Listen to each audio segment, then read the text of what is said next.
Today, Formula One confirmed their 2023 calendar. We're going to have 23 rounds across the season, with China officially dropped and not being replaced. We're going to talk about the calendar, the travel, and we're just going to discuss each track as we go along, guys. Please make sure you're hitting the like on the video and subscribing for more Formula One related content.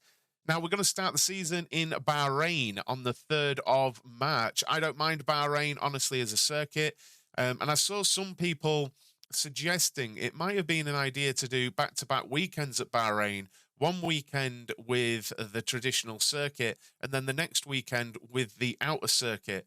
Mainly because people have been talking about the air miles that Formula One do when they're talking about carbon neutrality and being good for the environment. We're going to talk about it a little bit during this sort of dive into the calendar, but that would have been one way to have two fairly different circuits at the same place.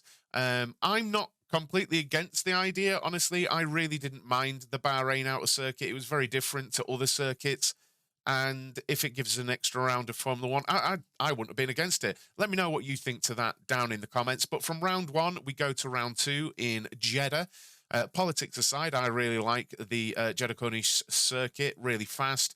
The walls are really close. And yeah, I just think it's a great circuit, honestly, having driven it on the F1 games. A few of the corners have had their walls pushed back a little bit to give the drivers some more visibility as they go around in the fastest of spots. Now, from Jeddah, the teams go over to Australia, Melbourne, Albert Park. I'm a big fan of the changes that they made. Was it last season or the season before to Albert Park? I think it gave a much needed facelift to the circuit, and it just makes it more flowing for modern Formula One cars.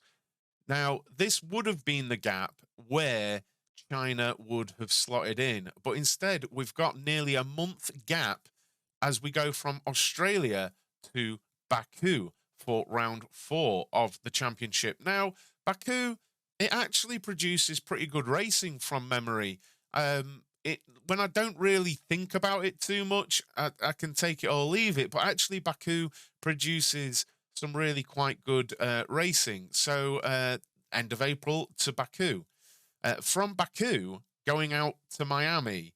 And look, I'll be honest, I wasn't a great fan of how Miami was last season. And I know I might get some hate for that. It was all very gimmicky and things like that. And I'm really not a fan of that little chicane under the bridge there. I think little chicanes like that, whatever circuit they're at, are sort of anti-modern F1. I just really don't vibe with them at all.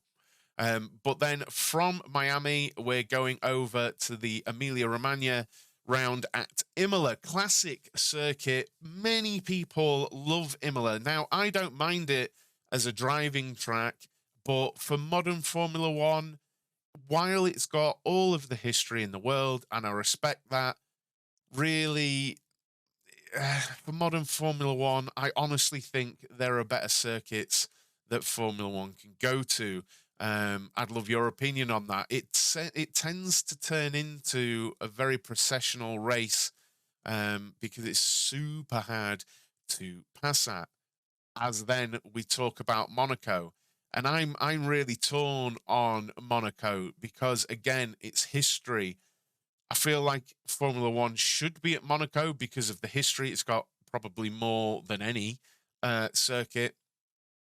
But again, for modern F1, we'll see what the regulation changes do in 2026 on that one because the cars are meant to be getting shorter and narrower, I think, if memory serves, for 2026.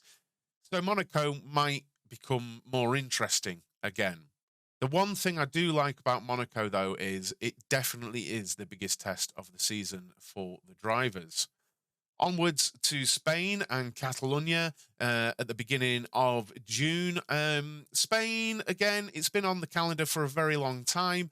I'm really hoping they get rid of the chicane in the final sector there before they go on to the start-finish straight and bring back that long right-hand curve. I did see a few articles that Catalonia, the circuit, were trying to get it passed by the FIA to do that again. I don't know if that actually got approved, but I'd like to see that because, again, I hate that little chicane.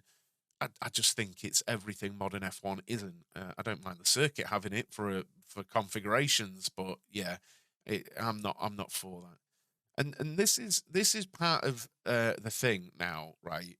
This is part of the problem with Formula One now. We go from Spain to Canada and then back to Austria. Now, I don't know about the Canadian sort of climate. I know it can get really cold. I know it can be really warm. Is there no way it could have been in and around the Miami Grand Prix, like after it? It would only have been a month earlier. Is that too early to hold the Canadian Grand Prix? I don't know. If there's any Canadians watching, do let me know.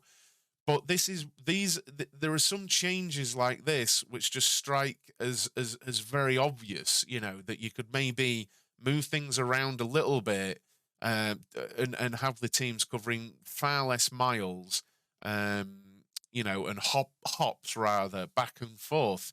But Montreal, love the circuit, classic F1 circuit now, been around a long time, really like it. I think everyone does. And that's mid-June. End of June, going to the Red Bull Ring in Austria. Again, it's been around in Formula One in various guises for many years. Back in the day, I think, was it called the Österreich Ring back in the day? I've just absolutely ruined the pronunciation of that when it was the big old one, and then it was the A1 ring, then it went away and came back as the Red Bull Ring. Really love that circuit. It's great. And then over to Silverstone, which, again, one of my favorites.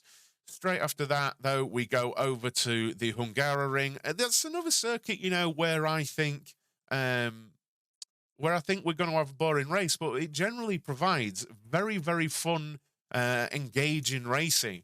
And I don't know why I have that opinion. Maybe it was back in the day, before DRS and things like that, where it provided processional racing, but I don't know. I've always had that opinion, and I'm aware it's wrong. But there we are.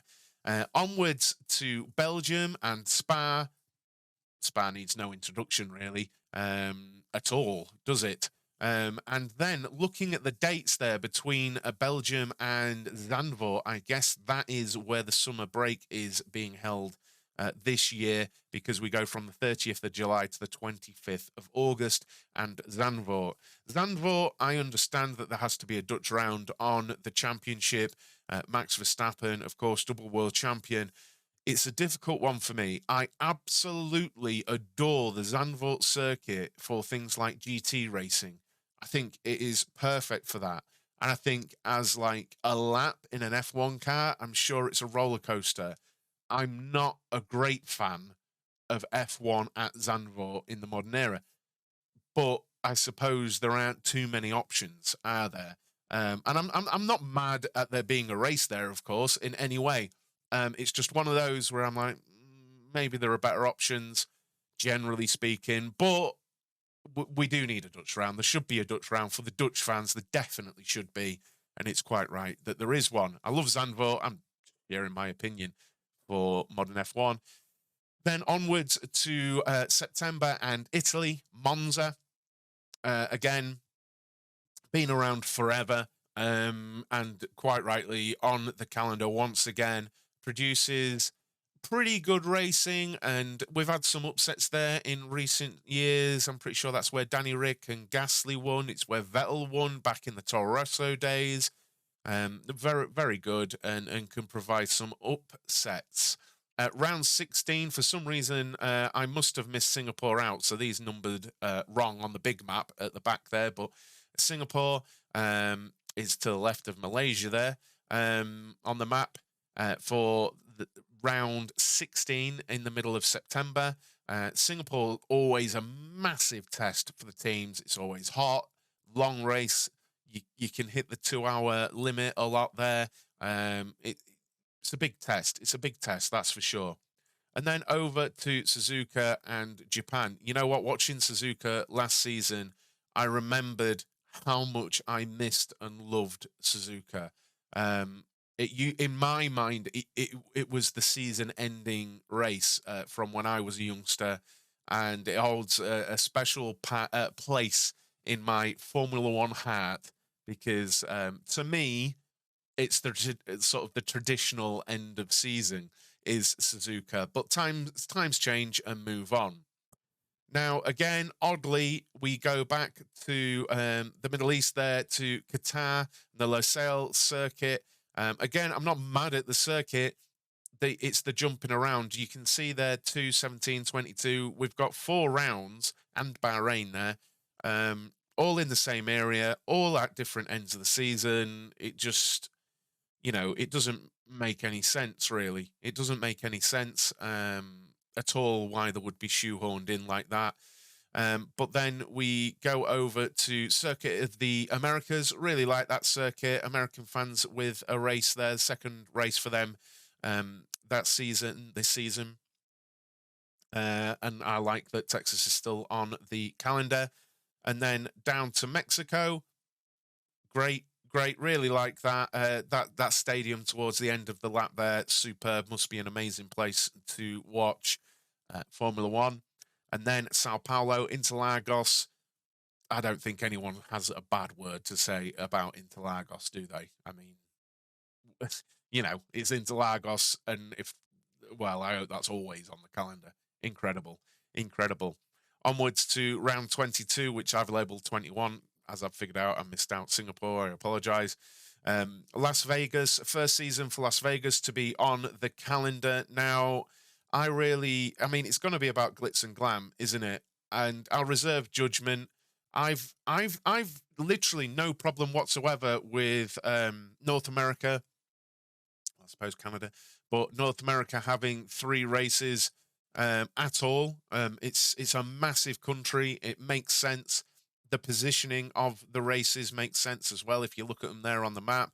But I know opinions differ on this, but I really would have liked to have seen investment in other in an other circuit because America has many amazing circuits that probably would have just needed a bit of safety upgrading and things like that, with some provenance, some history, and really celebrate that history in motorsport for America. I'd have liked to have seen that personally, not to ruin an older track, but just I feel like the motorsport heritage of the USA is lost, quite honestly, with Miami and Las Vegas.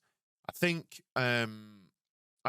Circuit of the Americas deserves to be there, but I've shared this opinion before, and people and Americans have said I'm anti-American. Not in the slightest.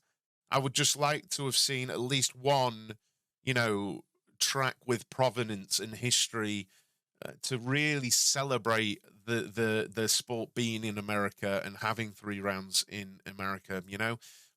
Nothing against them. That's just my opinion on that. And then back over to the Middle East again for the final race on the 24th to 26th of November in the Yas Marina Circuit, Abu Dhabi. Obviously, China got dropped, as I mentioned, in between, where was it? Was it in between Baku and Miami? No, it was between Australia and Baku. So what do you think to this year's calendar, guys? Do let me know down in the comments. I think it's a well-rounded calendar. I just really wish they would sort out the ordering and make it make more sense, really. Please do make sure you hit a like on the video and subscribe for more F1 related content. I'll see you in the next one. Cheers.